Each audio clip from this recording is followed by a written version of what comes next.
That splendid music, the coming in music, the Elephant March from Aida, is the music I've chosen for my funeral. And you can see why it's triumphal. I won't feel anything, but if I could, I would feel triumphal at having lived at all, and at having lived on this splendid planet, and having been given the opportunity to understand something about why I was here in the first place before not being here. Can you understand my quaint English accent? Okay. Like everybody else, I was entranced yesterday by the animal session, Robert Full and Franz Lanting and others, the beauty of the things that they showed. The only slight jarring note was when Jeffrey Katzenberg said of the Mustang, the most splendid creatures that God put on this earth. Now, of course, we know that he didn't really mean that, but in this country at the moment, you can't be too careful. I'm a biologist, and the central theorem of our subject, the theory of design, Darwin's theory of evolution by natural selection, in professional circles everywhere, it's of course universally accepted. In non-professional circles outside America, it's largely ignored. But in non-professional circles within America, it arouses so much hostility that it's fair to say that American biologists are in a state of war. The war is so worrying at present, with court cases coming up in one state after another, that I felt I had to say something about it. If you want to know what I have to say about Darwinism itself, I'm afraid you're going to have to look at my books, which you won't find in the bookstore outside. Contemporary court cases often concern an allegedly new version of creationism called intelligent design, or ID. Don't be fooled. There's nothing new about ID. It's just creationism under another name. Rechristened, I choose the word advisedly, for tactical political reasons. The arguments of so-called ID theorists are the same old arguments that have been refuted again and again since Darwin down to the present day. There is an effective evolution lobby coordinating the fight on behalf of science, and I try to do all I can to help them, but they get quite upset when people like me dare to mention that we happen to be atheists as well as evolutionists. They see us as rocking the boat, and you can understand why. Creationists, lacking any coherent scientific argument for their case, fall back on the popular phobia against atheism. Teach your children evolution in biology class, and they'll soon move on to drugs, grand larceny, and sexual perversion.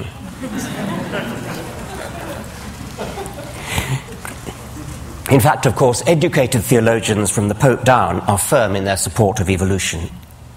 This book, Finding Darwin's God, by Kenneth Miller, is one of the most effective attacks on intelligent design that I know, and it's all the more effective because it's written by a devout Christian.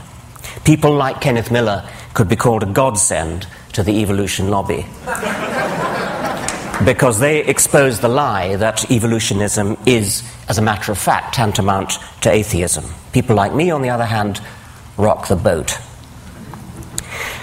But here I want to say something nice about creationists. It's not a thing I often do, so listen carefully. I think they're right about one thing.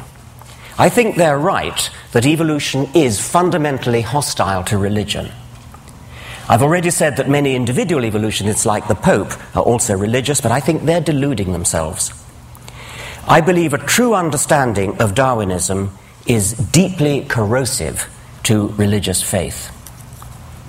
Now, it may sound as though I'm about to preach atheism, and I want to reassure you that that's not what I'm going to do. In an audience as sophisticated as that, as this one, that would be preaching to the choir.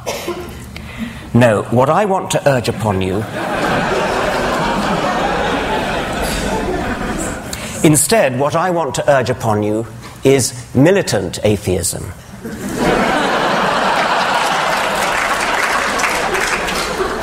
But that's putting it too negatively.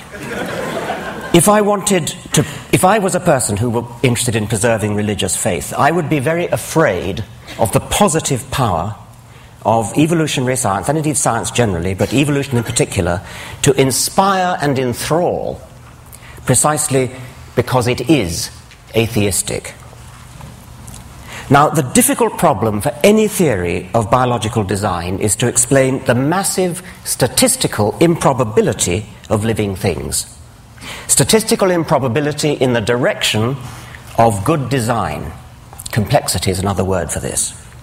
The standard creationist argument, there is only one, they all reduce to this one, takes off from statistical improbability. Living creatures are too complex to have come about by chance, therefore they must have had a designer.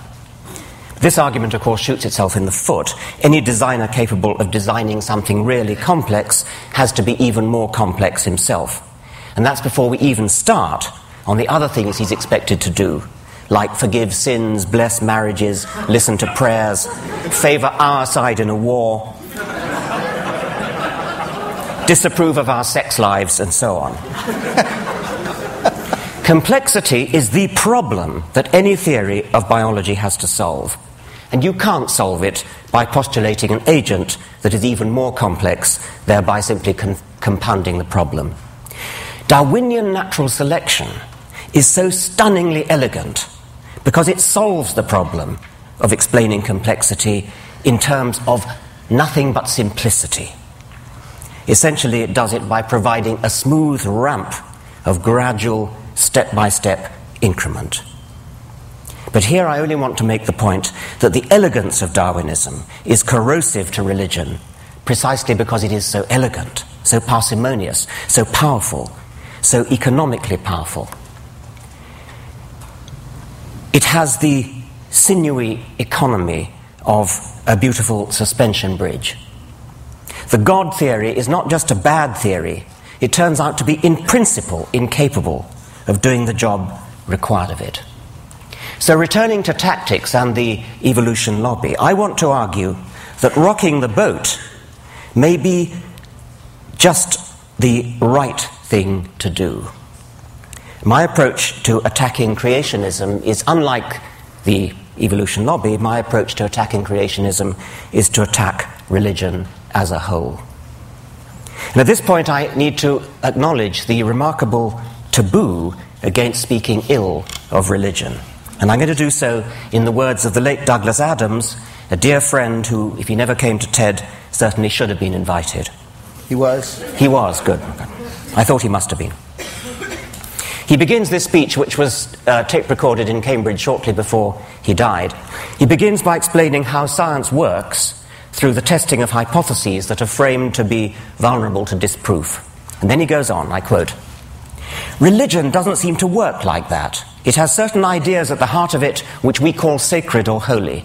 What it means is, here is an idea or a notion that you're not allowed to say anything bad about. You're just not. Why not? Because you're not." Why should it be that it's perfectly legitimate to support the Republicans or Democrats, this model of economics versus that, Macintosh instead of Windows, but to have an opinion about how the universe began, about who created the universe, no, that's holy. So we are used to not challenging religious ideas. And it's very interesting how much of a furore Richard creates when he does it. He meant me, not that one. Everybody gets absolutely frantic about it, because you're not allowed to say these things.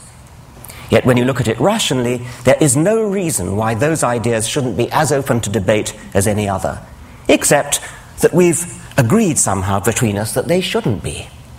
Well, that's the end of the quote from Douglas.